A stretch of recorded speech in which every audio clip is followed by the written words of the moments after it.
வணக்கம். நான் புதுச்சேரியிலேருந்து கலா மார்க்கெட்டில் நிறுவனர் ஆம்புலன்ஸ் மணி பேசுகிறேன். பாரத பிரதமர் அவர்களுக்கு ஒரு நெஞ்சான வேண்டுகோள் விடுக்கிறேன்.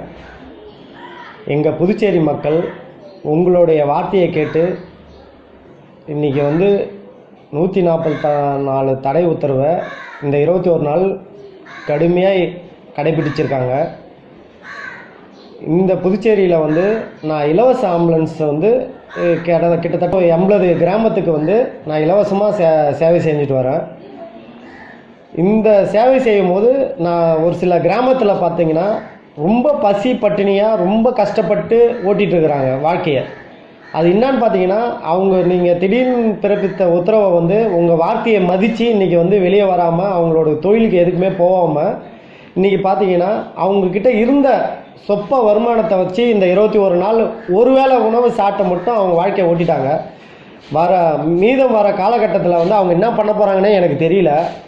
இதை அன்றாட காட்சியாக நான் டெய்லி இதெல்லாம் வறுமையை பார்த்துட்டு இருக்கிறேன். இதை யார்கிட்ட சொல்கிறதுனே தெரியாமல் எனக்கு தெரியல. அதனால் இந்த வீடியோ வாயிலாக இந்த பதிவை நான் நம் நாட்டினுடைய பிரதமர், எனக்கும் பிரதமர்ன்றதுனால ஒரு குடிமகனுக்கும் நீங்கள் தான் பிரதமர், நீங்கள் தான் இதுக்கு ஒரு வழிவகை செஞ்சு எங்களுடைய புதுச்சேரி மக்களை தயவு செஞ்சு காப்பாற்றுங்க. நீங்கள் உணவு மட்டும் எங்களுக்கு ஒரு வழியாக செஞ்சு கொடுத்தீங்கன்னா எங்களோட மக்கள் மிகவும் சந்தோஷமாக உயிரோடு இருப்பாங்க. சந்தோஷன்றதோட உயிரோடு இருப்பாங்க. உயிர் வாழ வைங்க, அவ்வளோதான்.